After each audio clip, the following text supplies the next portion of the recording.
আপনারা আমি বাবার মতো সম্মান করি, সরাসরি বলতেছে যে তার সাথে আমার শারীরিক সম্পর্ক। দরজা খোলা ছিল, ওদিনকে কি আপনার ঘরের ভিতর ঢুকে পড়ছে? হ্যাঁ, ঘরের ভিতর ঢুকে উনি জবরদস্তি করে। 5 দিন আগে নাকি ও আপনার ঘরেতে ঢুকছে, তারপর আরেকটা লোক এসে নাকি ভিডিও করছে। ঘরের মধ্যে বাবার রেখে দিয়ে যায়, বলতে পারি না। আমি তো সহজে তো বাইরে নামি না, আমি বাচ্চার জন্য পট বানিয়ে রাখছি। আমি নিজেও যদি কোনো স্বামী ঢাকায় চাকরি করার সুবাদে বাড়িতে একাই থাকতেন এক গৃহবধূ। শ্বশুর শাশুড়ি কেউ বেঁচে নেই। একমাত্র সন্তানকে নিয়ে নিঃশব্দে সংসার চালাচ্ছিলেন তিনি। না, আমি তো মনে করেন কান্না করে দিছি যে আপনারা আমি বাবার মতো সম্মান করি, বা আপনার সাথে সম্পর্ক আমাকে ভালো, আমার বাচ্চাটারও আদর করেন আপনারা সবাই, তাহলে এরকমভাবে কেন আমার ব্ল্যাকমেল করতেছেন? পরে উনি আমার কুপুস্তক দিছে। আমি কেমন কথা কন কাকু এগুলো? আমি আপনাকে আশ্রয় জায়গায় থাকবো, আমার স্বামী বাড়িতে থাকে না, আপনাদের আশ্রয় আমি জায়গায় থাকবো, আপনারা যদি এরকমভাবে আমার ব্ল্যাকমেল করেন হাতে এগুলো দিয়া। পরে উনি আরো 2-3 দিন এখানে রেখে গেছে। মানে কুপ্রস্তাব কিরকম দিল? মানে ফোনের মাধ্যমে না সরাসরি? মানে কি বললো কুপ্রস্তাবের মাধ্যমে? কুপ্রস্তাব দিছে, সরাসরি বলতেছে যে তার সাথে আমার সম্পর্ক এরকম, তার ওয়াইফ ছিল না বাড়িতে, ডিভোর্স লেটার পাঠায় ওরা বাজারে থাকে। সেই সুযোগেই তার চাচা শ্বশুরের নজর পড়ে বলে অভিযোগ। প্রথমে আকার ইঙ্গিতে, পরে সরাসরি কুপ্রস্তাব দিতে শুরু করেন তিনি। গৃহবধূর ভাষ্য, আপনারে আমি বাবার মতো সম্মান করি, এভাবে অনুরোধ করেও তিনি রেহাই পাননি। অভিযোগ রয়েছে একদিন সন্ধ্যায় সুযোগ বুঝে ঘরে ঢুকে পড়েন ওই চাচা শ্বশুর। পরে আমি তো বলতেছি যে না, এরকম না। উনি 1 দিন 2 দিন 3 দিন আরো 2 দিন উনি ওই ভাঙা দিয়ে ফালাই দিছেন। বাইরে নামছি প্রসব করতে, ওই সময় মানে কিভাবে উনি ঢুকছে আমি বলতে পারি না। আমি তো সহজে তো বাইরে নামি না, আমি বাচ্চার জন্য পট বানিয়ে রাখছি। আমি নিজেও যদি কোনো কাজ থাকে আমি পটে বিস করি। তো ওই দিন নামছি। এখন স্যার মান সম্মানের বই আমি কারো কাছে কিছু বলতে পারিনি, কারণ আমার স্বামী বাড়িতে থাকে না, আর উনি খুবই রাগী, কাউরে কিছু বলতে পারি না। কিন্তু উনি 1 দিন 2 দিন এরকমভাবে তো আমি বলতেছি যে মানুষ যদি জানাজানি হয় তো আমার মরা ছাড়া কোনো উপায় থাকবে না।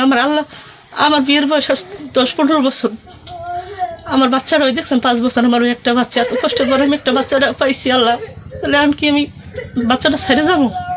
কারণ আমার স্বামী যদি শুনে এগুলো তাহলে তো মনে করেন তো বিশ্বাস। ওই যেদিনকে আপনার দরজা খোলা ছিল, ওদিনকে কি আপনার ঘরের ভিতর ঢুকে পড়ছে? হ্যাঁ, ঘরের ভিতর ঢুকে পড়ছে। দরজা খোলা ছিল, ঘরে অন্ধকার। সেই সুযোগে জোরপূর্বক তাকে শারীরিকভাবে বাধ্য করা হয় বলে দাবি ভুক্তভোগীর। চিৎকার করতে গেলে হয়। অন্ধকার ছিল তো, আমি তো বুঝতে পারি নাই। আচ্ছা, ওদিনকে কি আপনার? হ্যাঁ, উনি জবরদস্তি করে মনে করেন, পরে এরকম ভয় দেখাইছে আমার বাচ্চাটা ঘরে ঘুমা, এরকম একটা অ্যাক্সিডেন্ট আমি মানে এরকম আপনার সাথে মানে কতদিন এরকম ঘটনা ঘটাইছে সে? ঘটনা মনে করেন 3-4 দিন তো হই। আপনার সাথে যে সম্পর্কটা এই যে ফ্ল্যাশ হইলো 5 দিন আগে, 5 দিন আগে নাকি ও আপনার ঘরেতে ঢুকছে, তারপর আরেকটা লোক এসে নাকি ভিডিও করছে। এরপর আরও 4 থেকে 5 বার একইভাবে জোর জবরদস্তি করা হয়েছে বলে অভিযোগ করেন তিনি। ঘটনার এক পর্যায়ে পাশের এক প্রতিবেশী তাদের ঘরে ঢোকা দেখে ফেলেন। এরকম কিছু ঘরের ঘটনা? এরকম না মনে করেন। আমরা শুনলাম যে একজনে আসিয়া তারে দরজায় দাঁড়া করাই রাখাইছে। মানে উনি আর কি পাশ থেকে দেখছে, ভিডিও করে নাই। দেখার পরে ওই দিন কিছুই হয় নাই। মানে কে দেখছে? নাম কেউ? সবুজ পাওয়ালেন। আচ্ছা। উনি দেখার পরে ওনার সাথে ওনার সম্পর্ক ভালো, যে ভাই তুমি যে এরকম করতেছো, ও তো তোমার মেয়ের মতো, তোমার কাকু করে ডাকে, বা তুমিও তো কোনো সময় কোনো খারাপ ইয়ে করো, কিন্তু এগুলো তো ঠিক না। মহিলার সংসার তো নষ্ট হয়ে যেতেছে বা নষ্ট হয়ে যাইব। পরে ওনার সাথে উনি শেয়ার করলো যে আমি বিয়ে করুন। মানে এর ভিতরে মানে আপনি কাউকে মুখ আমি খুলতে পারি না এখন। কেন? মানে আপনার স্বামীকেও জানাইতে পারেন? স্বামী পরে যখন উনি আরেকদিন ওইখানে টিভি আসছিল, পরে আমি সামনে গেছি, ওই বাচ্চা আনতে গেছিলাম, তারপর থেকে আর আমি ঘরে যাই না। বিষয়টি জানাজানি হয়ে গেলে নানা ধরনের চাপ সৃষ্টি করা হয় বলে দাবি গৃহবধূর। বাচ্চা আনতে গেছি, পরে আমার স্বামীর আমি সব বললাম যে এরকম, ওটুকু আর বলি নাই যে তুমি বাড়িতে আসো, আমার কথা আছে। তুমি তো বলেন আপনি বাড়িতে আসেন, আমার কথা আছে, যে বেতনও পাই নাই, বেতন না পাই কিভাবে আসবে। পরে কি হয়েছে তুই আমারে, কি হয়েছে, তোর সমস্যা কি? পরে বললাম যে দেখ এরকম বাবা আমার ঘরের মধ্যে বাবা রেখে দিয়ে যায়, বা আমি খুব হেলস্থার মধ্যে আছি, আপনি বাড়িতে, আমার এখানে শ্বশুর শাশুড়ি নাই, বাড়ির পরিবেশ তো দেখতেছেন, বাড়ির ভিতর কোনো মানুষ নেই, আর এরকমভাবে বিশ্বাসযোগ্য কোনো একটা মানুষ আমি পাইনি। এমনকি বিয়ের প্রলোভন দেখিয়ে বলা হয়, স্বামী যদি তাকে ছেড়ে দেন তবে তিনি স্ত্রীর মর্যাদা দেবেন। একটি স্ট্যাম্প পেপারে লিখিত দেওয়ার কথাও ওঠে বলে জানান ভুক্তভোগী। তারপরে আমি ওনারা বললাম যে আপনি যে এরকম ওর সাথে এরকম করতেছেন, আমার স্বামী জানলে তো আমার রাখবে না, তখন আমি কি করব? তুমি আমার বিয়ের প্রস্তাবও দিচ্ছে, তো স্বামী যদি তোরা না রাখে তখন এটা আমি আমার চাচা শ্বশুর বাড়ির পাশের আপনও না, উনি মানে আমি কয়েকদিন রাত্রে কান্না করছি, উনি শুনে পরে মাঝে কাকে কী হয়েছে আপনার এরকমভাবে রাত্রে আমি কয়েকদিন শুনছি যে আপনি কান্নাকাটি করতেছেন। পরে ওনার পা জড়াই ধরে কইছি, কাকু আপনার পোলাতে এগুলো যদি জানে তাহলে তো আমার রাখবে না, কোনো এভিডেন্স ছাড়া তো আপনি কিছু করতে তো পারবেন না, কোনো কথা তো এরা শুনবেও না। পরে আমি কই যে তাহলে আপনি আমার একটু হেল্প করেন, উনি তো এরকমভাবে আমার বিয়ের প্রস্তাবও দিতেছে, যদি আমার স্বামী যদি তাহলে আমার একটা বাচ্চা এই বাড়ির থেকে এই বাড়ি আমি কীভাবে যাই কীরকম কী করুম। পরে উনি মানে ওনার নাম কি? কাকু না এই যে আপনার ফিরোজ ফিরোজ, হ্যাঁ। খানজানের ছেলে ফিরোজ, উনি আমার কইতে যে আমার আমতলি যায় কাবিন করবে। আমি বলছি যে না, কারণ আমার তো যাওয়া সম্ভব না, আমার বাচ্চাটা রেখে আমি কই যাবো, আমার স্বামী যদি আমার ফালাইয়াও দেয় তাহলে আমার বাচ্চাটা ছাড়া আমার কোনো উপায় নেই। পরে কইতেছে যে এরকম না, তুমি একটা লিখিত দরখাস্ত দাও। পরবর্তীতে বিষয়টি স্বামীকে জানালে তিনিও হতবাক হয়ে পড়েন।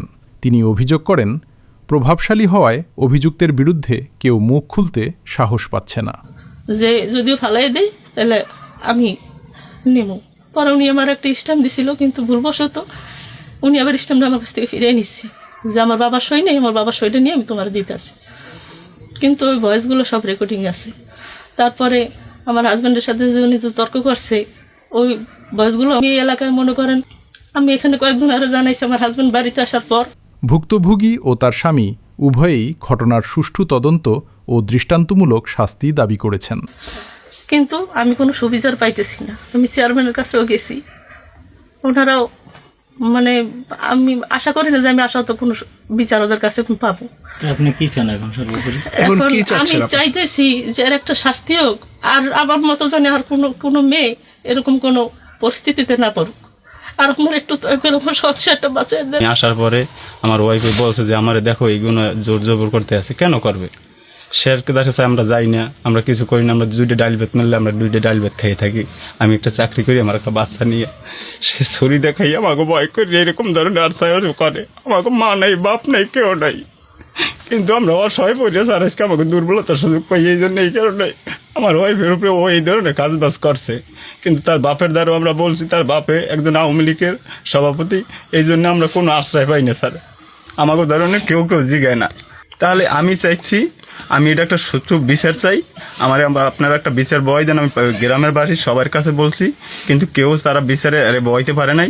তাদের ভাষ্য, চাচা শ্বশুর বাবার সমতুল্য এমন একজনের বিরুদ্ধে এই অভিযোগ প্রমাণিত হলে তা সমাজের জন্য ভয়াবহ বার্তা বহন করবে।